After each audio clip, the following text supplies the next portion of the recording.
That looks like it must be. You can see that, all right? Yeah. Okay, good. All right. Out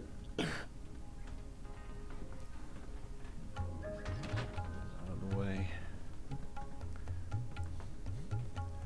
All right, today we're getting close with aliens. So this is What's Up With That, Thursday, December 12th, 2019.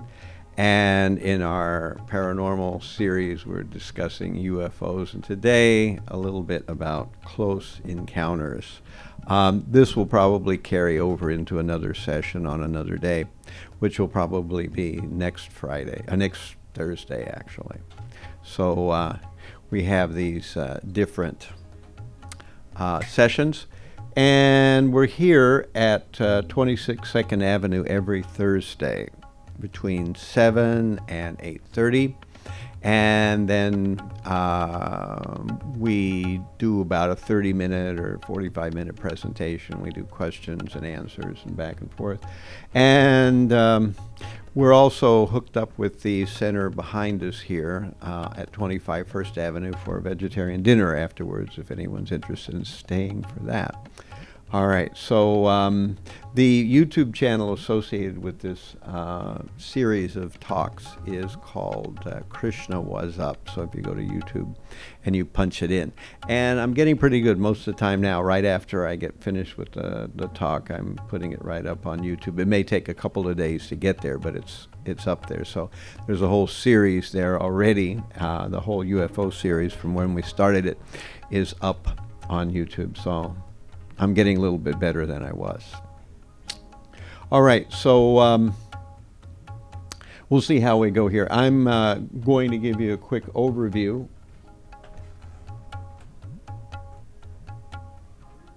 of what I hope to speak about today, and here it is. We're going to talk just a tiny bit about Kenneth Arnold, because he's kind of the guy that everyone thinks of when they think of the UFO phenomenon, at least in the U.S.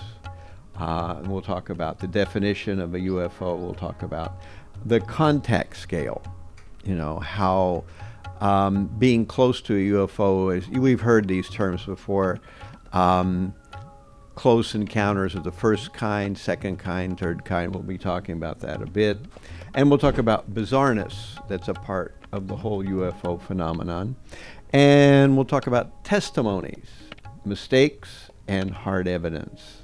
And we'll talk a little bit about the further view of that, which is given by Ian Stevenson and J. Allen Hynek. They're two different researchers in very different sort of fields, but they have something to say, mostly about the idea of memory and hypnosis, and whether we can trust these phenomenon. And yes, we can, but no, we can't in some ways. So at any rate, we'll talk about false memories at the very end of it, and that's what I hope to cover.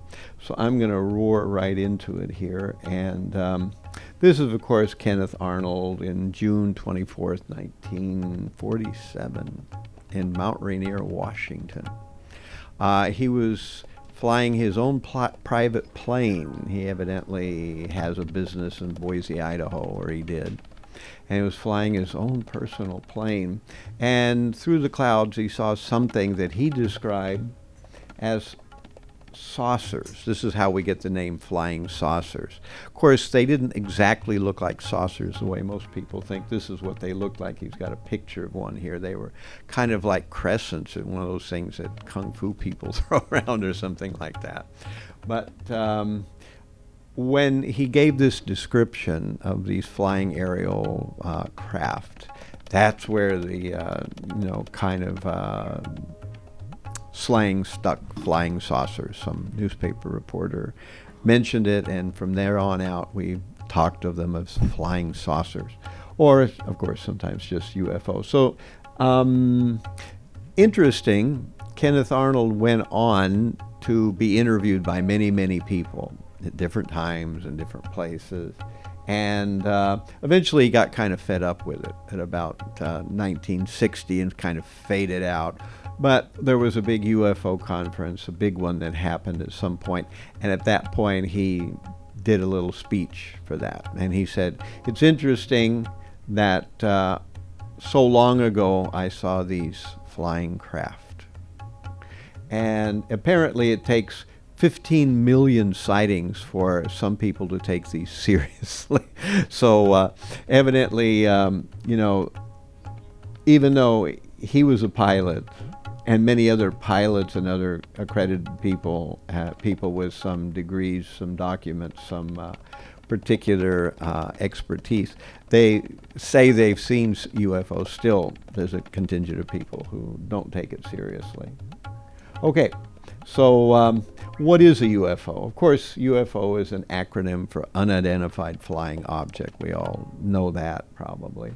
But actually, it's a misnomer these days, because when people say UFOs, they don't mean something that's actually unknown. They mean something that appears to behave like an intelligently controlled craft and has obviously a intelligent design to it.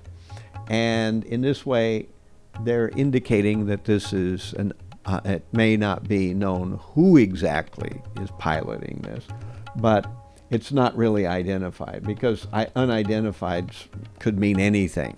And rarely do people use UFO in this sense. So in his book, Richard Thompson discusses the fact that this is kind of a misnomer, because it usually doesn't mean totally unidentified. It just means the kind of thing that most people associate with some kind of intelligent operation and some kind of intelligent, building or mechanisms.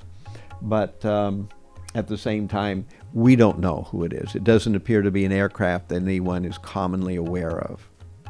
Again, this doesn't necessarily mean that it's people from other planets. It could be our own government.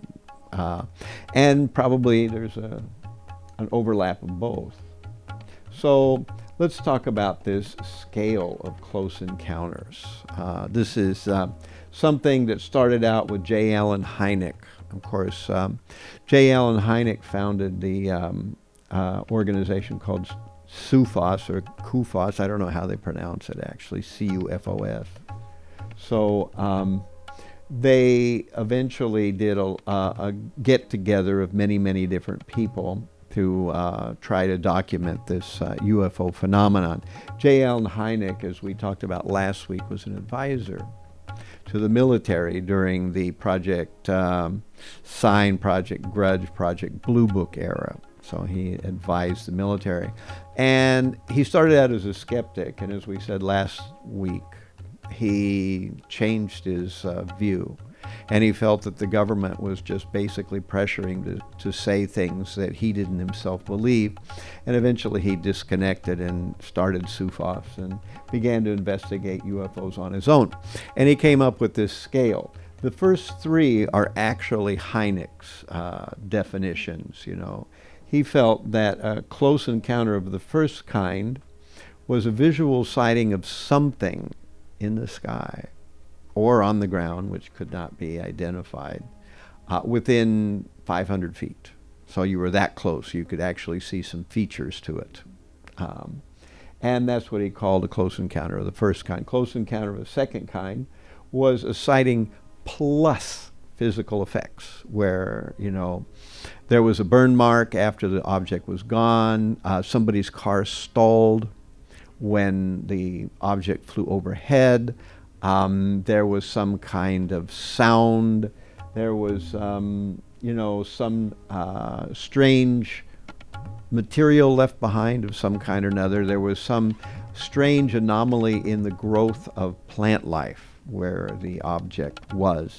So this is called a sighting or physical effect, and it's called, with physical effect, close encounters of the second kind. Close encounters with the third kind are where someone actually sees the occupants of the craft, some kind of humanoid or possibly robot or some other thing that's moving.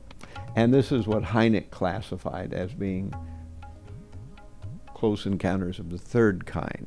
And of course, people have extrapolated now close encounters of the fourth kind, which include abductions by people, by these inhabitants of these crafts. And close encounters of the fifth kind are where there's a prolonged communication, sometimes over years, between human beings and these people in these crafts.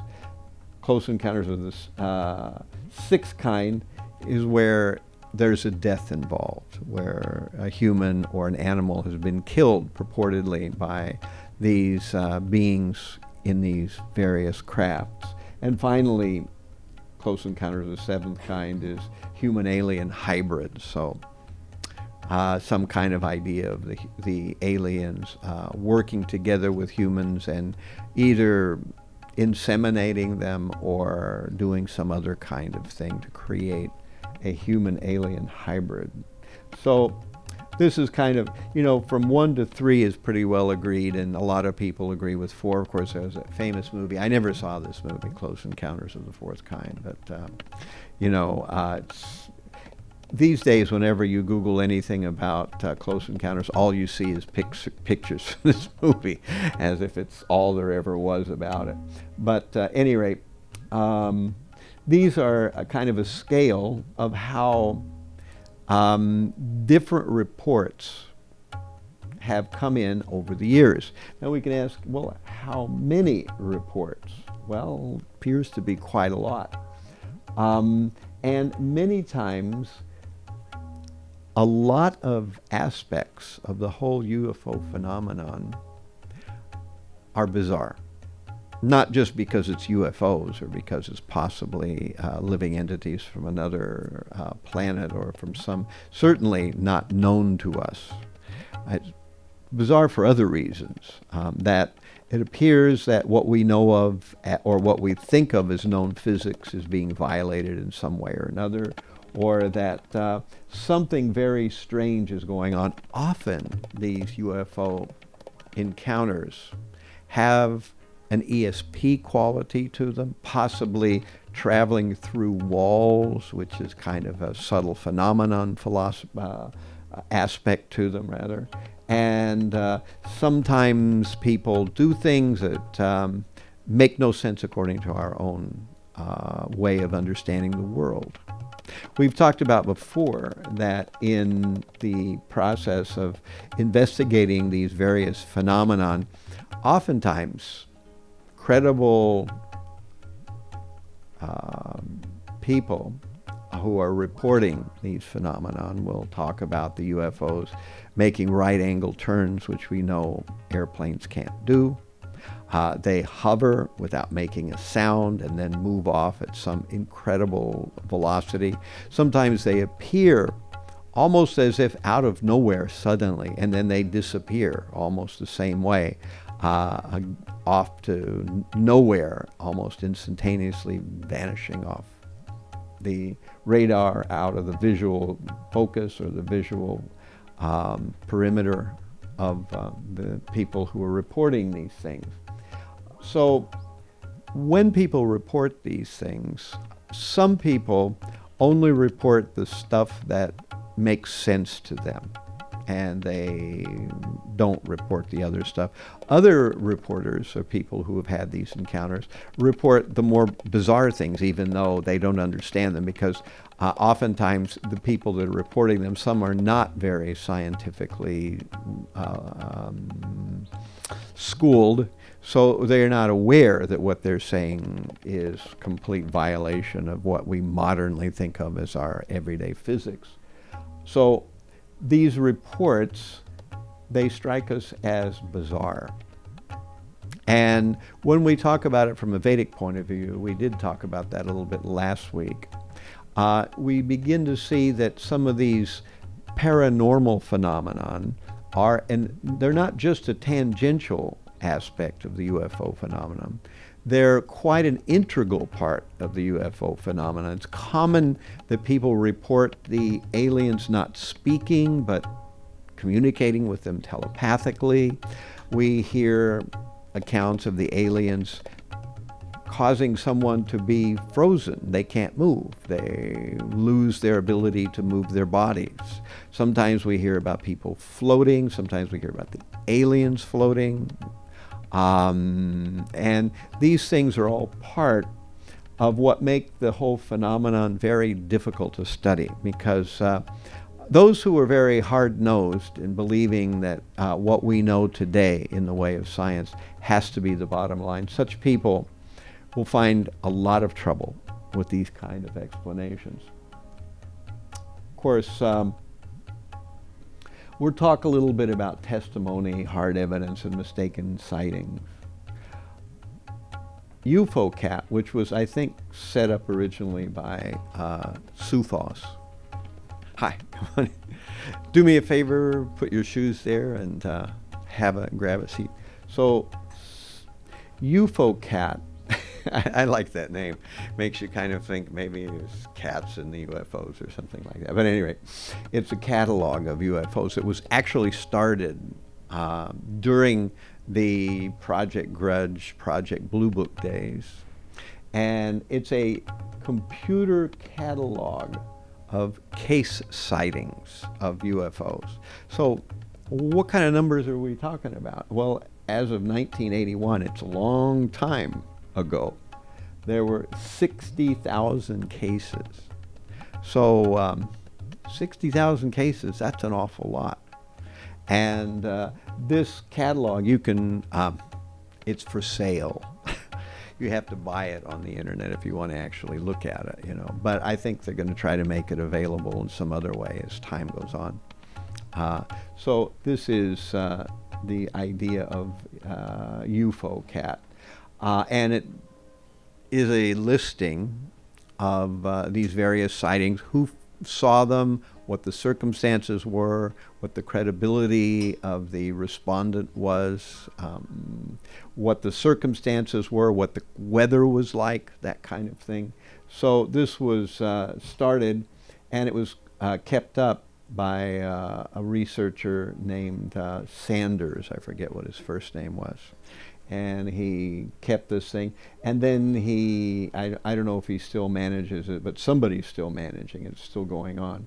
So just with an idea of this time period, because this is an older, you know, capsule. So out of 60,000 cases, there were 2,000, just 2,000 cases of Close Encounters 3, you know, people actually seeing some beings associated with the UFOs.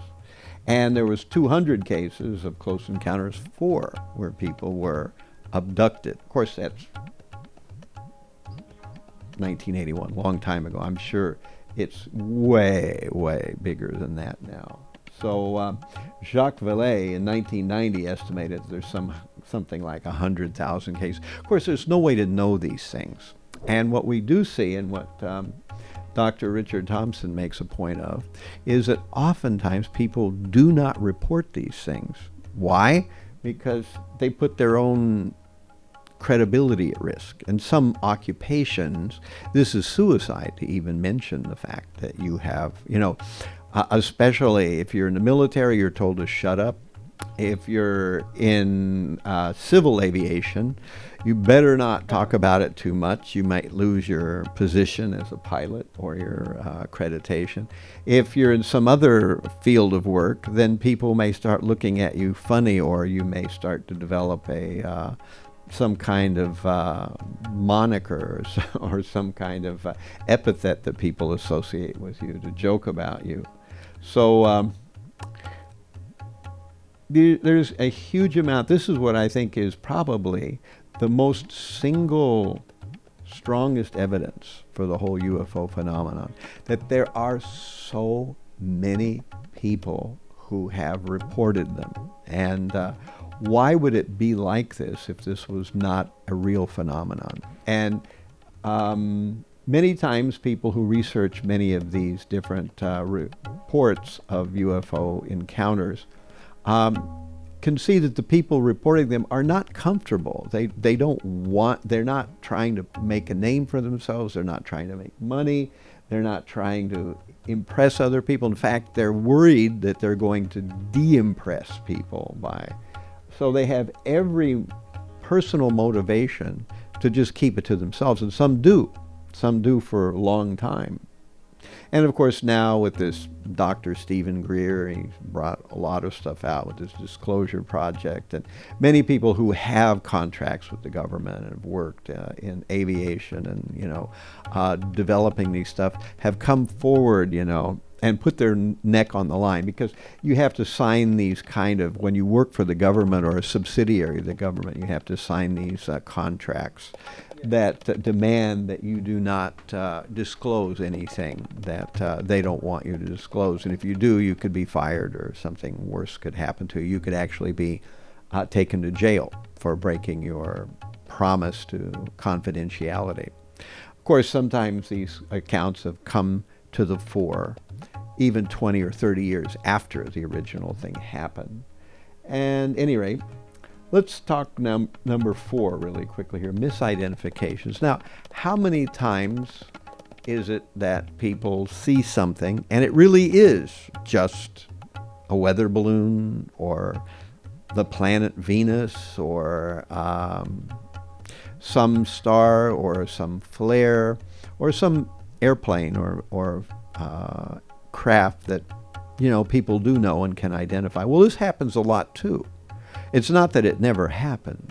So the people who debunk all UFO phenomenon, certainly they are correct about a lot of these sightings, that they are just something that the person who's reporting them doesn't understand quite well. But this is far from all of them.